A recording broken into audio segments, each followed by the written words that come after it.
Hello friends, hello viewers. आप सब लोगों का मेरे यूट्यूब चैनल कॉफ़ी विद मैत्री में सकारात्मक रूप से हार्दिक स्वागत है। आप सब लोगों को महाराष्ट्र में नई सरकार के गठन का रास्ता जो इलेक्शन जीतने से प्रशस्त हुआ है, आप सब लोगों को शुभकामनाएं। जो सरकार बनाने जा रहे हैं उनको भी, और जो विपक्ष में भूमिका निभाएं उनको भी, क्योंकि जो हुआ वो राष्ट्रहित में हुआ। भारत को और अधिक विकसित करने के मार्ग को खोलने के लिए हुआ। देखिए, ये जो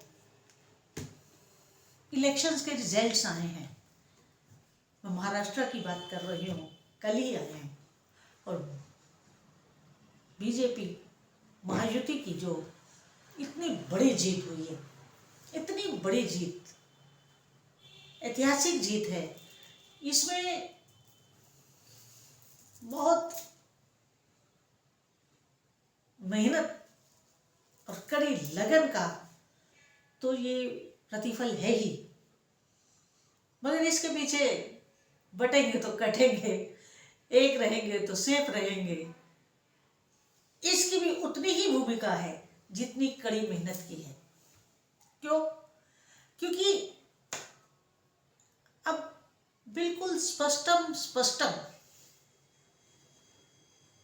दिखाई दे रहा है कि अगर इस समय भी हमने अपने सनातन धर्म को मजबूती नहीं दी तो फिर भविष्य तो वही है, कटने वाला। देखिए, हरियाणा से शुरू हुआ ये ट्रेंड, क्योंकि हरियाणा की बुद्धिमान मतदाता ने भांप ली परिस्थिति, और अब विपक्ष को भी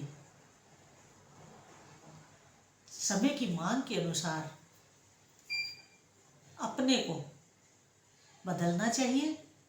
तुष्टीकरण की, एक जाति विशेष की राजनीति नहीं करनी चाहिए, क्योंकि राष्ट्र तभी बनता है जब सब सहयोग देते हैं। ऐसा नहीं कि एक तो देश के लिए जान देता रहे और दूसरे देश को तोड़ने के लिए कार्य करते रहें, तो ये तो फिर रस्सी टूट जाएगी ना। एक इधर खींचेंगे, एक उधर खींचेंगे। मगर देखिए, सोचने की बात यह है कि इस देश में सबसे ज्यादा जो टैक्स पेयर्स हैं वो हिंदू हैं, वो जैनीस हैं, वो सिख हैं, गुजराती, मतलब हिंदूज में ही आ जाओ सब लोग।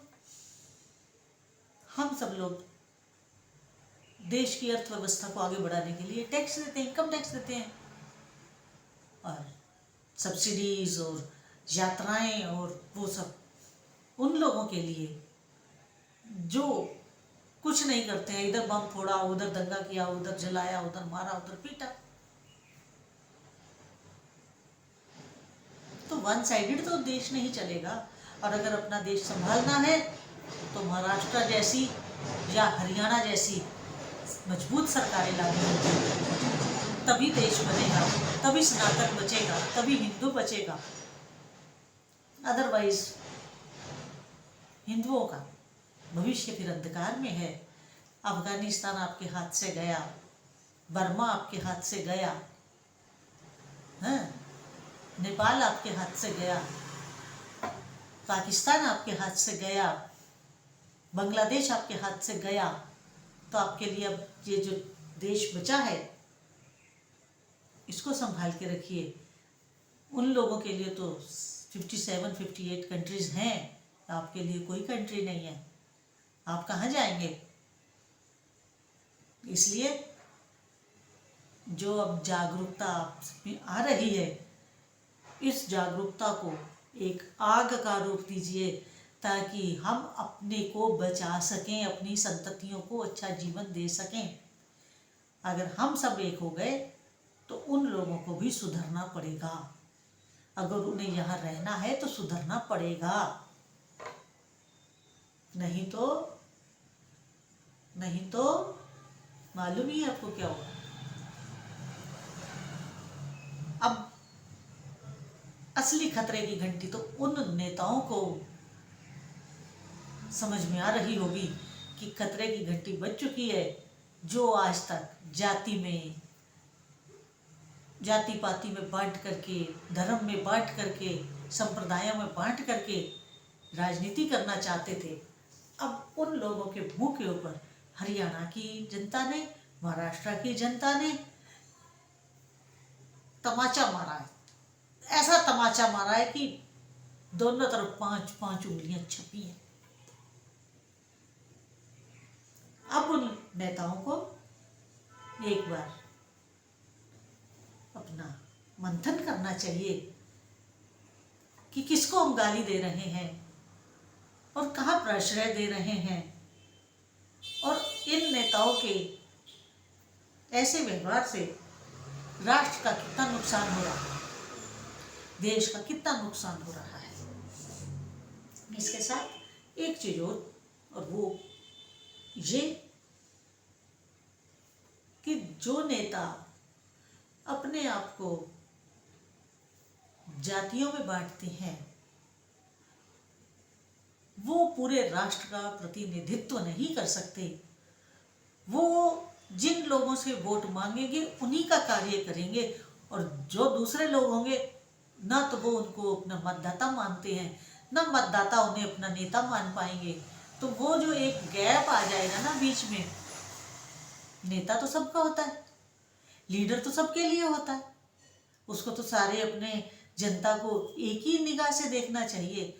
लेकिन वोट की राजनीति के लिए जब हमारे नेता जातियों में बांट देते हैं, हमारी प्रजा में ही मतभेद उत्पन्न कर देते हैं, तो उससे क्या होता है कि लोगों का भी हौसला पस्त होता है और नेता भी अपनी राजनीतिक सोच छोटी कर लेते हैं। जबकि किसी राष्ट्र को चलाने के लिए सोच बड़ी चाहिए, विजन बड़ा चाहिए होता है। और जो नेता जाति की, संप्रदाय की राजनीति करते हैं, वो केवल एक जाति के ही नेता बन के रह जाते हैं। मुलायम सिंह यादव जी को देख लीजिए, स्वर्गीय मुलायम सिंह यादव जी को, लालू प्रसाद यादव को देख लीजिए, क्या हुआ इनका, इनकी राजनीतिक जीवन का क्या हुआ। सिमट के रह गया अपनी जातियों तक, देश के नेता नहीं है, प्रदेश के भी नेता नहीं है पूरे, सिर्फ और सिर्फ अपनी एक जाति के नेता बन के रह गए। नहीं तो ये लोग देश को बहुत कुछ दे सकते थे, लेकिन छोटी सोच और छोटे मत विजन की वजह से, कुछ लोगों के दायरे में अपने आप को बांध लेने की वजह से ये लोग देश को वो लाभ नहीं दे पाए जो ये दे सकते थे। एक नेता अगर ठान ले तो देश को क्या नहीं दे सकता और कहां से कहां नहीं पहुंचा सकता। मगर संकुचित सोच मत रखिए, देश के लिए बड़ा सोचिए, लोगों के लिए बड़ा सोचिए, और पब्लिक को भी अपना मानिए, किसी जाति संप्रदाय में मत बटिए, क्योंकि जब जब हम बटेंगे ना तो देश भी टूटेगा, जनता भी टूटेगी, लोगों का संहार भी होगा, उथल पुथल भी होगी, और भी बहुत सारी समस्याएं उत्पन्न हो जाएंगी। तो महाराष्ट्र की जनता को बहुत बहुत धन्यवाद कि उन्होंने एक ऐसा मैंडेट दिया है जो देश के लिए भी संदेश है, देश की जनता के लिए भी एक बहुत बड़ा मैसेज है कि एक हो जाओ और एकजुट होकर के मतदान करो, ताकि भारत का भविष्य भी स्वर्णिम हो, सुंदर हो, क्योंकि महाराष्ट्र वो है जहाँ देश की आर्थिक गतिविधियाँ बहुत चलती हैं। बॉम्बे तो आर्थिक राजधानी है ही। तो ये बहुत भविष्य के गर्भ में इसका आंसर है, लेकिन बहुत बड़ा मैसेज है, सबके सामने आ जाएगा थोड़े दिनों के बाद। आप सब लोगों को फिर शुभकामनाओं के साथ, आप देश हित में ही कार्य करिए, देश हित के बारे में ही सोचिए, हर कदम देश हित के लिए उठाइए। और अगर आपको मेरा ये चैनल अच्छा लगता है तो अधिक से अधिक सब्सक्राइब, लाइक और शेयर कीजिए। कॉफ़ी विद मैत्री